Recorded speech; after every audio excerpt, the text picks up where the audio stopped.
राधे श्याम। तो भीष्मक पंचक व्रत के बारे में मैंने आपको बताया कि भीष्मक पंचक व्रत कैसे करना है। मैंने सरल विधि बताई। अब मैं आपको कठिन विधि बताती हूँ। सरल विधि में मैंने सब कुछ बता दिया, पर ये नहीं बताया था कि व्रत कैसे करना है। व्रत ऐसे करना है कि आप पूरा निर्जल कर सकते हैं, या सिर्फ जल से कर सकते हैं, या दोनों टाइम फ्रूट लेकर कर सकते हैं, या एक टाइम खाना और एक टाइम फ्रूट लेके कर सकते हैं। जैसे आप कर सकते हैं वैसे भीष्मक पंचक का व्रत करना है, वो जो सिंपल वाला है। अब जो बहुत कठिन है, कठिन व्रत है, कठिन भीष्मक पंचक व्रत है, जिसको करने से सब कुछ मिल जाता है। सबसे ज़्यादा जो मिलता है वो है भगवान कृष्ण का साथ। कैसे? जब भीष्म जी ने कहा श्री कृष्ण से कि मुझे ये बताओ कि पांडवों को आप इतना प्रेम क्यों करते हो, पांडवों के आप हमेशा साथ रहे, पांडवों ने ऐसा क्या किया था, विदुर के घर आपने क्यों खाया, उस दुर्योधन का मेवा त्याग के विदुर के घर जाके क्यों खाया, उन्होंने ऐसा क्या किया था जिससे आप उनके घर जाकर प्रसाद आपने लिया और पांडवों के साथ रहे। तो ये जो कठिन व्रत है, उन्होंने यही व्रत भीष्मक पंचक व्रत किया था जिससे उनको मेरा साथ मिला। भगवान ने कहा मैं उनके साथ रहा और उनकी हर दुविधा में, हर परिस्थिति में मैं उनके साथ खड़ा रहा। तो हमें भी भगवान की अटूट भक्ति, असीम भक्ति चाहिए। तो हमें ये भीष्मक पंचक व्रत और कठिन, बहुत तपस्या वाला व्रत है, इसको कैसे करना है, जो अगर कर लेता है तो उसको पूरे चातुर्मास का, मतलब सावन से लेके कार्तिक तक का पूरा पूरा फल मिल जाता है। और जिसने कार्तिक में भी कुछ ना किया हो, लास्ट के 5 दिन जो ये भीष्मक पंचक व्रत कर लेता है कठिन वाला, उसको भगवान की असीम भक्ति, भगवान का प्रेम और भगवान का साथ और भगवान का गोलोक वैकुंठ धाम प्राप्त होता है। तो कैसे करना है ये व्रत? तो इस व्रत को करने के लिए हमें सबसे पहले एकादशी के दिन सुबह स्नान करना है ब्रह्म मुहूर्त में। ब्रह्म मुहूर्त में 3:30 बजे से लेके 4:30 बजे या 5 बजे तक, मैक्सिमम 4:30 बजे तक स्नान करना है। पानी में आंवले का रस मिला के स्नान करना है। सिर्फ एकादशी से लेकर 14 तक, पूर्णिमा वाले दिन आंवले का रस नहीं डालना है। तो सबसे पहले तो हमें ब्रह्म मुहूर्त में स्नान करना है। उसके बाद हमें क्या करना है, उसके बाद अगर आप नदी पे स्नान कर रहे हैं, नदी किनारे स्नान करने जा रहे हैं, तो वहाँ पे आप स्नान करने के बाद एक दिया जलाएंगे नदी किनारे, घी का या तिल्ली के तेल का, और फिर अर्घ देंगे सूर्य देव को और भीष्म देव को। भीष्म देव कौन है? भीष्म देव 12 महाजनों में से एक है। भीष्म पितामह को हम अर्घ देंगे। और अगर घर में कर रहे हैं तो घर में नहाने के बाद आप अपने पूजा स्थान में संकल्प लें कि मैं ये व्रत कर रहा हूँ या कर रही हूँ। हाथ में जल लेकर जैसे यथाशक्ति मुझसे जैसा बनेगा मैं करूँगा या करूँगी। तो ये यथाशक्ति वाला नहीं है, ये पूरी शक्ति लगाने वाला ही व्रत है। अगर कर सकते हैं तो ही करें।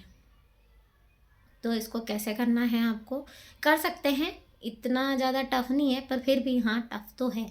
कैसे करना है?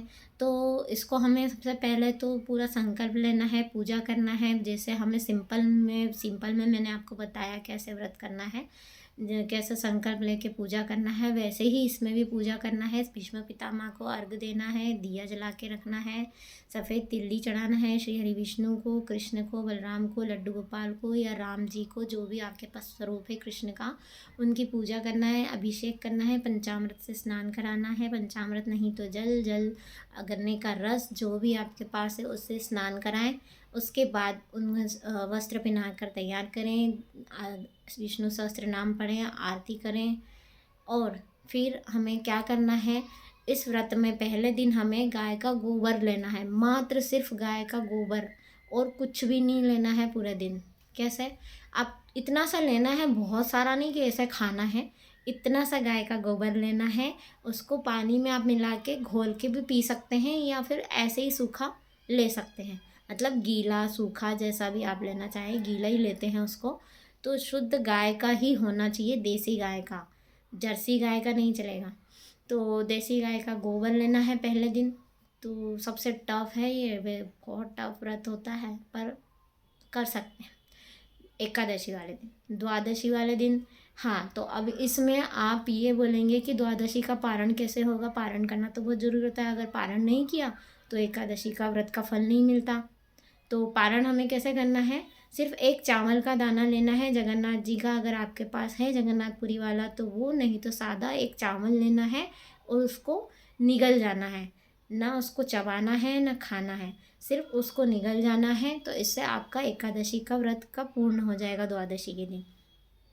फिर द्वादशी के दिन क्या करना है? द्वादशी के दिन हमें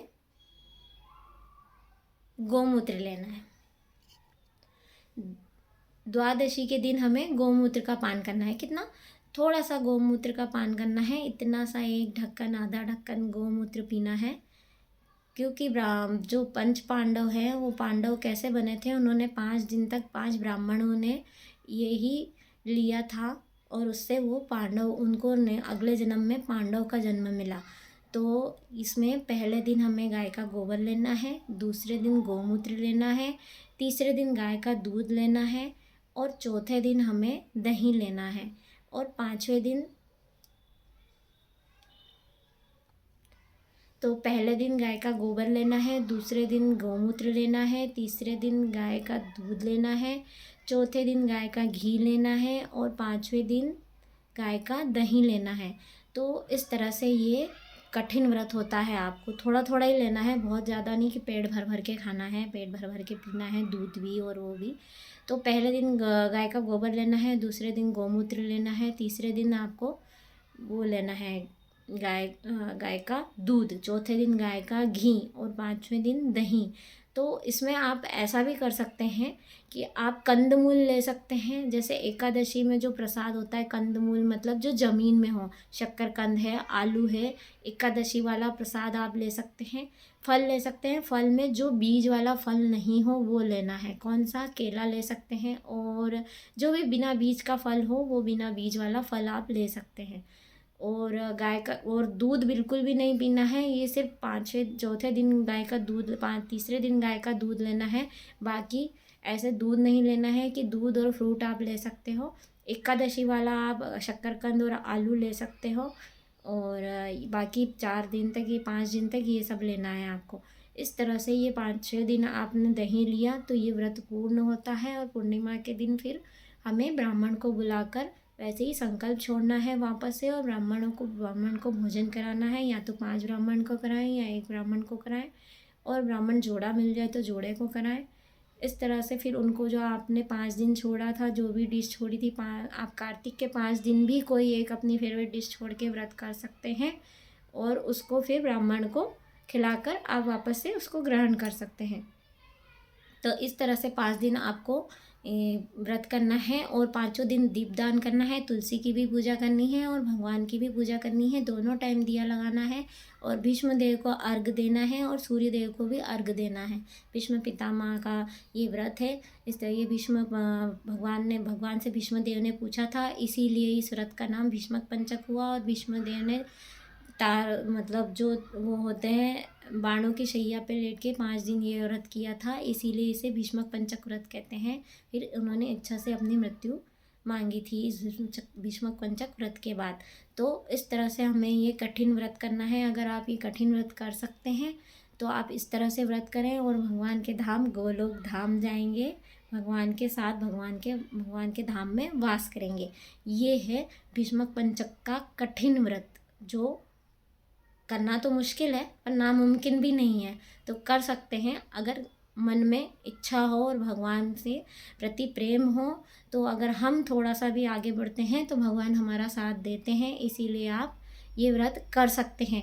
अगर 5 दिन, जो पूरे कार्तिक में या पूरे चातुर्मास में वृंदावन में या धाम में वास नहीं किया है, वो लास्ट के 5 दिन अगर धाम में वास करता है तो भी उसको कार्तिक का पूरा फल मिलता है। ज़्यादा से ज़्यादा नाम जप करना है, धाम की परिक्रमा करना है और धाम वास करना है, और ये इस तरह से व्रत करना है। अगर धाम में नहीं रह सकते आप तो इस तरह से जहाँ भी रह रहे हैं वहाँ पे व्रत इस तरह से करना है। राधे श्याम, हरि बोल, राधे राधे। भीष्मक पंचक व्रत की जय, कार्तिक मास की जय, दामोदर मास की जय, हरि बोल।